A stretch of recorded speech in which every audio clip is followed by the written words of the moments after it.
మీ business ను develop చేసుకోవాలి అనుకుంటున్నారా? మీ పరపతిని పెంచుకోవాలి అనుకుంటున్నారా? అయితే ఓకే టీవీ ద్వారా ఎల్ బ్యాండ్, ఆస్ట్రన్ band ad, scrolling ad, ad with voice overs, logo bug, video ads ద్వారా మీ యాడ్స్ ను పబ్లిష్ చేసుకోండి. సంప్రదించవలసిన ఫోన్ నెంబర్ 8520917933. ఒక అమ్మాయి అయితే ఢిల్లీలో ఉంది. ఇక యువరాజు మరి ఇప్పుడు ఎక్కడ ఉంటున్నాడో మన ఐడియా ఉందమ్మా? ఐడియా మొన్నటి వరకు అయితే సిరిసిల్లలో వాకింగ్ అది చేసుకున్నాడు లోక్సభ. నిన్న మొన్న మాకు నోటీసులు పంపించింది తెలుసా? నిన్న 2 days అవుతాను లీగల్ నోటీసులు బీఆర్ఎస్ అప్పుడు ప్రగతి భవన్ లో ఉంటుండే కదా ముందు బిల్డింగ్ లా. ఇప్పుడు ఉంటాడు లేకపోతే బంజారా హిల్స్ లో ఉంటాడు. అదే జన్వాడలో ఉంటున్నాడా లేకపోతే మరి ఇప్పుడు జన్వాడ అది 111 అంటుండే మరి పొద్దుగాల లేచి ఇప్పుడు అప్పుడేమో రేవంత్ రెడ్డిని రానియలేదు, వస్తే ఏదో జైల్లో పెట్టారు.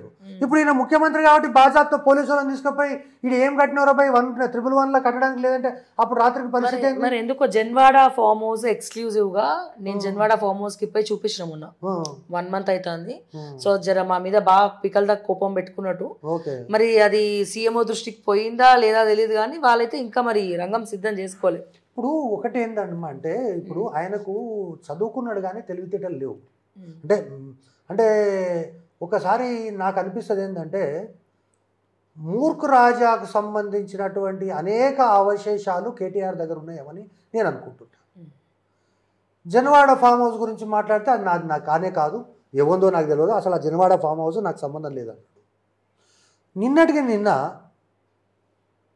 ఈ రాష్ట్రములో ప్రతి ఒక్క చిన్న పిల్లవాడు కూడా కోడై కూస్తున్నాడు. ఫోన్ ట్యాపింగ్ ద్వారా కుటుంబాలను కూల్చేసిండ్రు. కొంతమంది ప్రముఖ సినీ యాక్టర్ల యొక్క కుటుంబాలు కూడా పెళ్లి పెటాకులు అయిపోయినాయి. కాబట్టి నేనేమంటున్నా, అయినా ఎవడో లంగాలై లఫంగాలై ఒకరిగో ఇద్దరు చేస్తే చేసి ఉండొచ్చు అని అంటే ఒప్పుకున్నాడు కదా. నేనేమంటున్నా, ఫోన్లు లంగలై లఫంగాలై ట్రాప్ చేస్తారా? ఫోన్ ట్రాప్ చేయాల్సింది ఏంటంటే ఈ దేశ భద్రతకు సంబంధించి. కాబట్టి ఈరోజు నువ్వు మాట్లాడేటటువంటి భాష కానీ మీ అయ్య మాట్లాడే భాష కానీ ఇంకా మీ కండ కావురం ఇంకా కూడా తగ్గలేదనేటటువంటిది, మీ కండ కావురం 2 తగ్గలేదని తెలంగాణ ప్రజలు ఇప్పటికీ కూడా భావిస్తున్నారు. కాబట్టి ఇప్పటికైనా మీరు ఆకాశంలో కాకుండా భూమి మీద నడవండి, సామాన్య ప్రజలతోటి మమేకం కండి. మీకు కర్రు కాల్చి వాత పట్టడానికి ఉన్నటువంటి కారణాలు ఏందో వాళ్ళ కాళ్ళు ఏళ్ళు పట్టుకొని అడిగి తెలుసుకోండి. తద్వారా మీరు జాతీయ జీవన స్రవంతి లోపల ఒక మాజీ నాయకులుగా మాజీ ముఖ్యమంత్రిగా ఉండండి. అంతేగాని ఈ విధమైనటువంటి ఇంకా డంబాచారం చేసి రేపు వారి మీద వీని మీద ఏందంట నువ్వు చేసేది. రేపు బీజేపీలో పోయిండు అనుకో రేవంత్ రెడ్డి, నీకైతే అవకాశం లేదు కదా.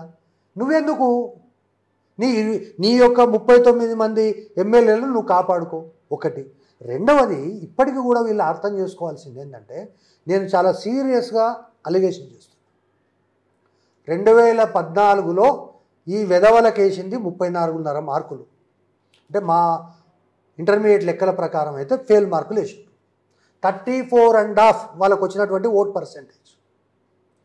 దాన్ని దొంగతనం చేసి రివాల్యుయేషన్ కట్టి పాస్ చేసుకొని దాదాపు 88-99 సీట్లన్నీ వారిని వీరిని కలుపుకొని వాని మార్కులు వీని మార్కులు వేసుకొని నువ్వు ప్రభుత్వాన్ని 5 సంవత్సరాలు కొనసాగి. సెకండ్ టైం 2019లో ఎన్నికలు జరిగింది. నేను ఈరోజు గుండె మీద చేసుకొని నీవు నీ అయ్యా ఇద్దరు గుండె మీద చేసుకొని ఆలోచించు. 2019లో మిమ్మల్ని గెలిపించింది పోలీసులు తప్ప మీరు కాదు. నేను స్పష్టంగా చెప్తున్నా, 14.5 లక్షల ఓట్లు తొలగించి పోలీసులను నియమించి రజత్ కుమార్ అనేటటువంటి ఒక గాడిద కొడుకుని ఎన్నికల కమిషన్ పెట్టుకొని వాళ్ళని కళ్ళకు గంతలు కట్టి మీరు గెలిచిండ్రు. అసెంబ్లీ ఎన్నికల తర్వాత గత పార్లమెంట్ ఎన్నికల లోపల 14.5 లక్షల ఓట్లు కేంద్ర ప్రభుత్వము ఎలక్షన్ కమిషన్ మళ్ళా చేర్పించింది అంటేనే మీరు ఏ విధమైనటువంటి పద్ధతుల్లో గెలిచింది అనేటటువంటిది. కాబట్టి తెలంగాణ ప్రజలు ఎప్పుడు కూడా మిమ్మల్ని ఆదరించలేదు. ఒకసారి మీరు చేసినటువంటి తొండికి 34.5 ఓట్లతో గెలిచిండ్రు. సెకండ్ టైము మీరు బోగస్ ఎన్నికల ద్వారా గెలిచిండ్రు. తెలంగాణ ప్రజలు తెలివికొచ్చిండ్రు.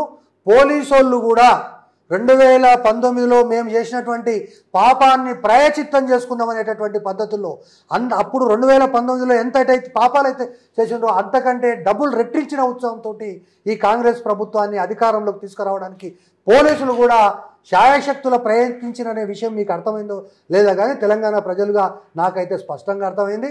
ఇప్పటికైనా ఈ పొంకనాలు మానేసి ప్రజల యొక్క నిజమైనటువంటి సమస్యలు తెలుసుకొని ఆర్టిఫిషియల్గా ఎలక్ట్రిసిటీ డిపార్ట్మెంట్ వాళ్ళకు ₹2 ఇచ్చి కరెంటు తీపిచ్చేసి అది ఫోటో పెట్టి నమస్తే తెలంగాణలో పేపర్లో వేసుకొని వెనకటికి ధర్మగంట కొట్టిండ్రు రెవెన్యూలో. ఏమైందిరా మీ ధర్మగంట? ఇప్పుడు ధర్మగంట కొడితే మీరు ఏడుంటారు? రెవెన్యూ డిపార్ట్మెంట్ కనుక కేసీఆర్ కుటుంబం యొక్క కేసీఆర్ బంధువుల యొక్క పొలాలు ఎక్కడున్నాయి, భూములు ఎక్కడున్నాయి, బినామీల పేర్లు ఎక్కడున్నాయని కనుక రెవెన్యూ డిపార్ట్మెంట్ గంట కొడితే వీడు తిహార్ జైలు కాదు. నేను అనుకుంటా ఈ దేశంలో కూడా వీళ్ళ నుంచితే ప్రమాదం అని చెప్పి అంతర్జాతీయ జైల్లో ఉంచాల్సినటువంటి క్రిమినల్స్ ఈ కల్వకుంట్ల కుటుంబం. కాబట్టి ఇప్పటికైనా ఇటువంటి దగుల్బాజీ మాటలు చెప్పి తెలంగాణ ప్రజలను మోసం చేసేటటువంటి ప్రయత్నం చేయొద్దు. మీరు తెలంగాణ ప్రజలకు మీకున్నటువంటి రుణం అనేటటువంటిది తీరిపోయింది. ప్రశాంతంగా మీ యొక్క జీవనం మీరు గడపండి. తెలంగాణ ప్రజలు వాళ్ళకి కావాల్సినటువంటి ప్రభుత్వాన్ని వాళ్ళు తెచ్చుకుంటారు. ప్రశాంతంగా రేవంత్ రెడ్డి గారి నాయకత్వంలో నాకున్నటువంటి కనీస పరిజ్ఞానం ప్రకారం ఇంకో 10 సంవత్సరాలు ఈ యొక్క కాంగ్రెస్ ప్రభుత్వం కొనసాగుతుంది. లేకపోతే ప్రత్యామ్నాయంగా ఈయన చేయకపోతే ఇంకో ప్రభుత్వం వస్తుంది. But BRS will never come in to the power. విన్నారు కదా. సో చాలా రోజుల తర్వాత లోక్సభ ఎన్నికల గురించి ముఖ్యంగా బీఆర్ఎస్ అండ్ అలాగే కల్వకుంట్ల ఫ్యామిలీ గురించి మాట్లాడడం జరుగుతోంది. ప్రభుత్వం పడిపోయే ప్రసక్తే లేదు. ఒకవేళ రేవంత్ రెడ్డి కాకపోతే ఇంకోరని వస్తారు కానీ బీఆర్ఎస్ మళ్ళా ఫామ్లోకి వచ్చే అసలు ప్రసక్తే లేదు అని మధుసూదన్ రెడ్డి గారు చెప్తా ఉన్నారు. సో మరిన్ని అప్డేట్స్ కోసం చూస్తూనే ఉండండి ఓకే టీవీ. అంటిల్ దెన్ నేను మిస్ శ్రావ్య. జై తెలంగాణ, జై హింద్.